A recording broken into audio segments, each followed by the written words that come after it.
Hello everyone. I am here for my review of Real Housewives of Potomac Season 5, Episode 15. If you're new to my channel, welcome. If you're one of my peoples, welcome back.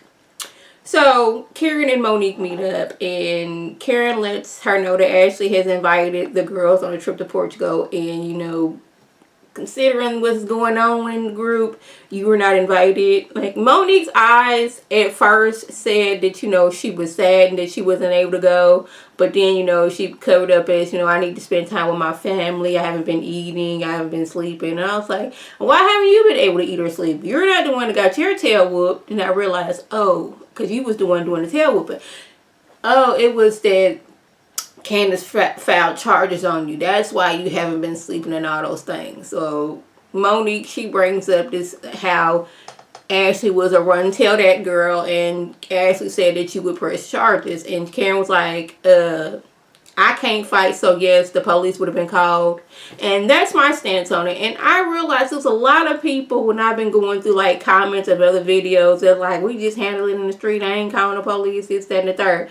They have to realize Candace is from a totally different world. She's from the world of, you assault me and then I find out you're not remorseful at all, I'm going to press charges. You guys, I am not a fighter neither, and police would have been called. Y'all can look at me however y'all want to, but like, yeah, I would have called the police because there was pure hate and anger in Monique's eyes, and Candace did nothing to warrant that type of behavior that Monique was displaying. Like, she's saying that all this build up and it kind of blasted on Candace. That showed that that wasn't Candace's fault. And she even herself said it was Candace's fault, but she steady, going about this situation the wrong way. Starting off, putting it out there that this was Candace's fault. That Candace threw a drink of wine at her, and that's what started the fight. And then all her people on social media jumping on Candace because they believe that was true.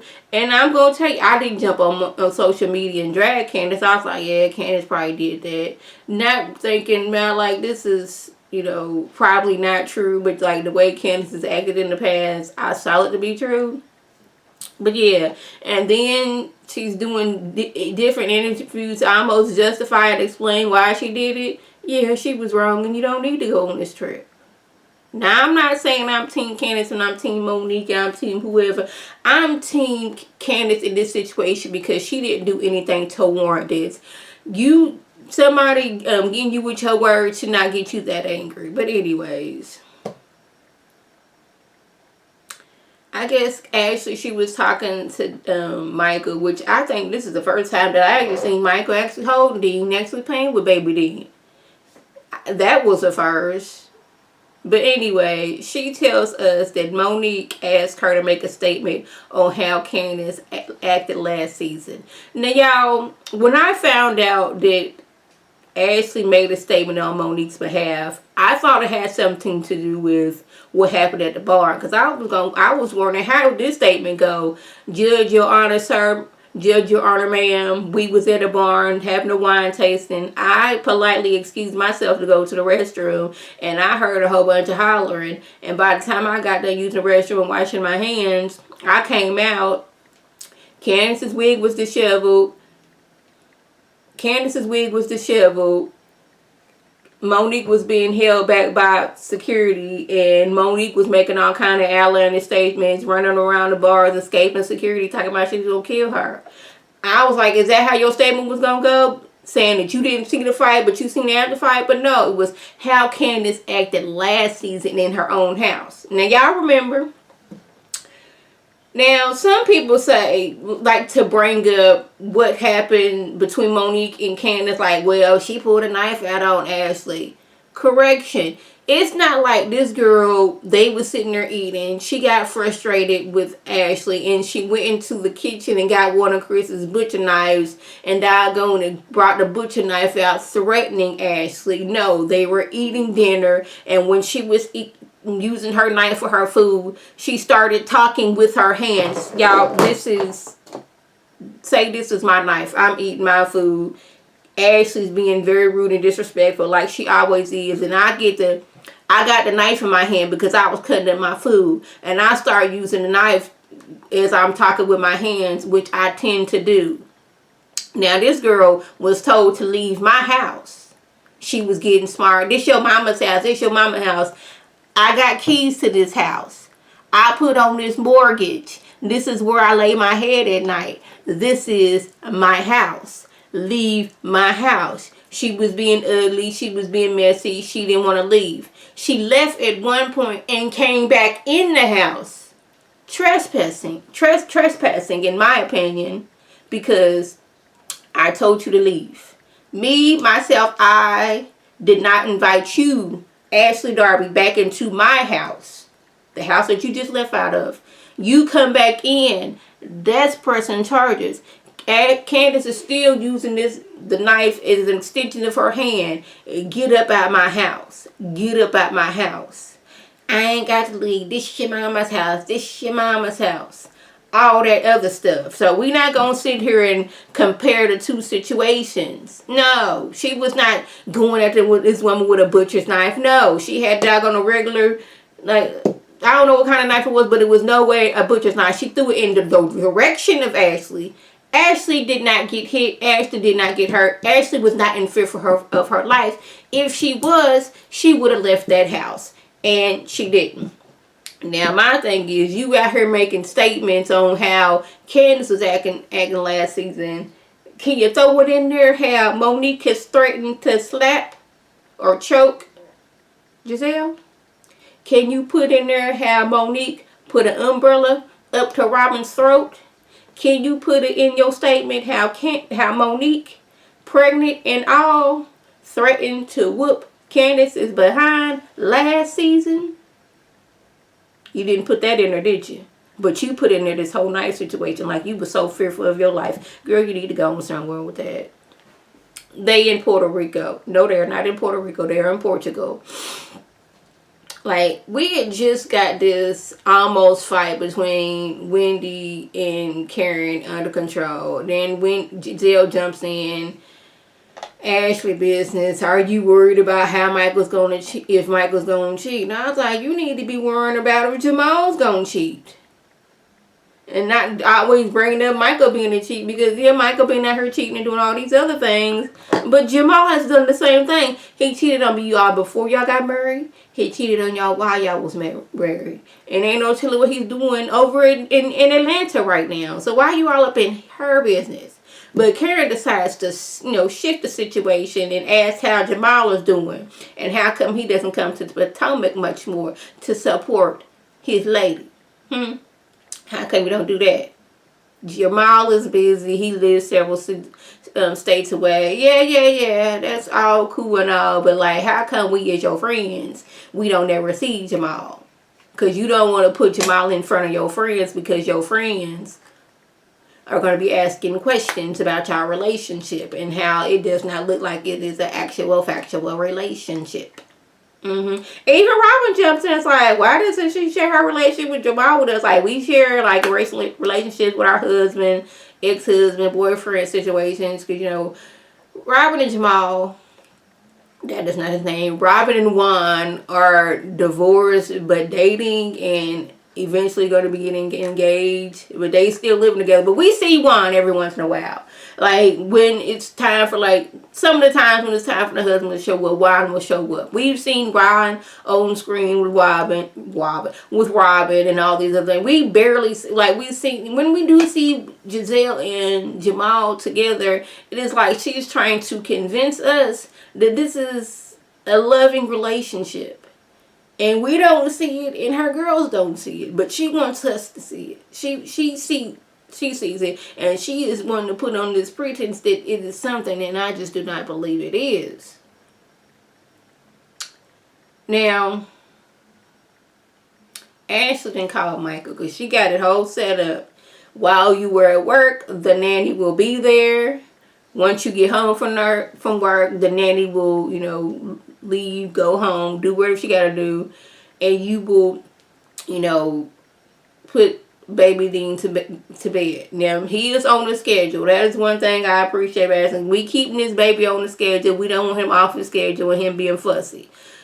So she calls several times, and she don't get no answer from from Michael. So she got to call the nanny. The nanny's still on the clock. Nanny is supposed to leave at 7 or probably before 7. And she's still there because Michael isn't home. So now she got to call Michael again. He talking about somehow he was in a long meeting, that he was going to be home soon. And then, like, he actually got the nerve to be mad at her for questioning him. I'm like, dude, the last time that I left you at home, you was out here cheating. You lied about cheating until all the video evidence came forward. So, yeah, I'm going to be a little bit suspicious of your tale. Especially when I'm calling you when you're supposed to be off of work and you not answering.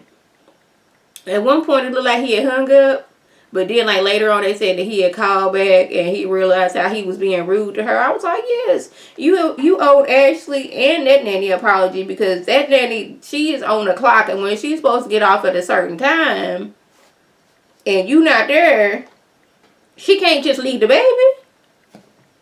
And you not calling her and saying, hey, I'm going to be, a few minutes late. This meeting ran a little bit over. She may have been understanding, but she didn't even give her no call. Or, like, you didn't know her the decency to call her. I was like, that is ugly. Now, y'all, let me get back to Wendy and Karen.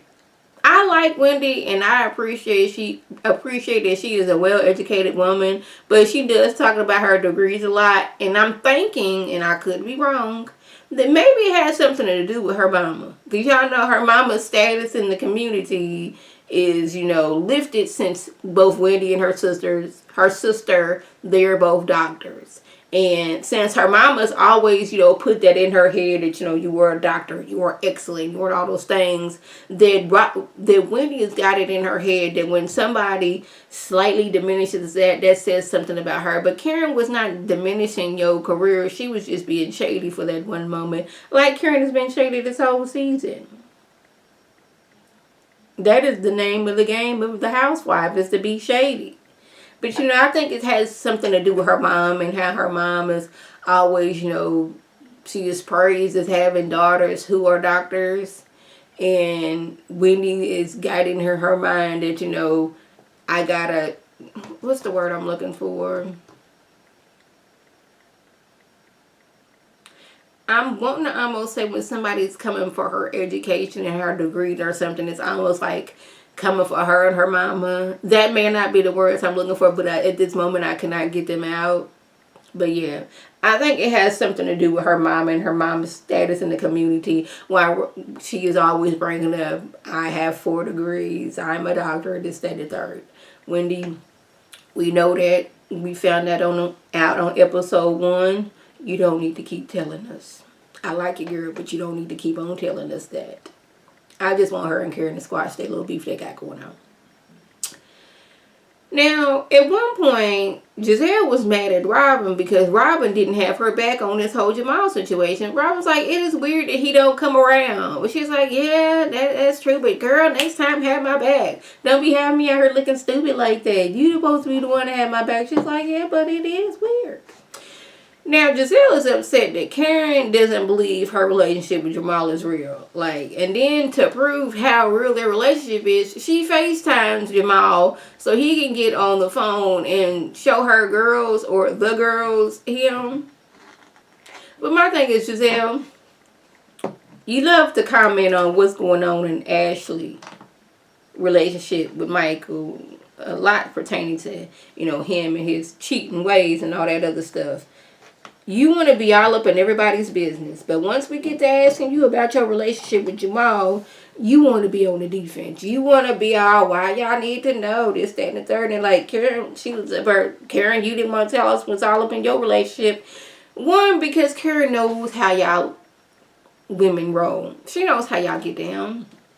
And some of the stuff you just don't need to know. You've met my husband. Y'all met him several times. You just don't need to know the ins and outs of my relationship. And if you so secretive about Jamal, it's like this relationship, it seemed like it came out of nowhere. It's like you and Sherman broke up for however long y'all was broke up, and then they say, well, I'm seeing somebody. Is it Jamal? Yes, I'm seeing Jamal. Like, after the way you dogged that man for the first few seasons, we all looking at you sideways that you didn't got back with this man. That's all I'm saying, y'all. So I cannot wait for this when Ashley tells Candace that she is the one who wrote out a statement on Monique's behalf. Now, I'm just saying, it'd have been something if this fight, I think the outcome would have came differently if this fight had been at the end of the season. And Candace could have just went to the police station and showed her evidence. This is how Monique is being. Showed different clips of how Monique being aggressive and threatening to fight, and then the actual fight. I don't think the case would have been thrown out. I still don't know how the case got thrown out. How is it what I did last year, and this woman, Ashley, was not fearful for her life? How did that determine what happened to me this year? Because the person who did these things to me has said several times that I did not deserve that, but at the same time is not remorseful. So y'all, that was the gist. If I left anything out, by all means, leave a comment below. If you're new to my channel, welcome. Feel free to subscribe. It's free all day, every day, free 99. Make sure your notifications are on so when my beautiful face puts up a video, you can click on it, you can like it, you can share it with your people, and you can come over and be one of my peoples. If you're already one of my peoples, oh, welcome back. Y'all know what to do. Tell your people to tell their people to come over and be one of my peoples by clicking that icon above. Now, this is Lady T signing off. Have a good one.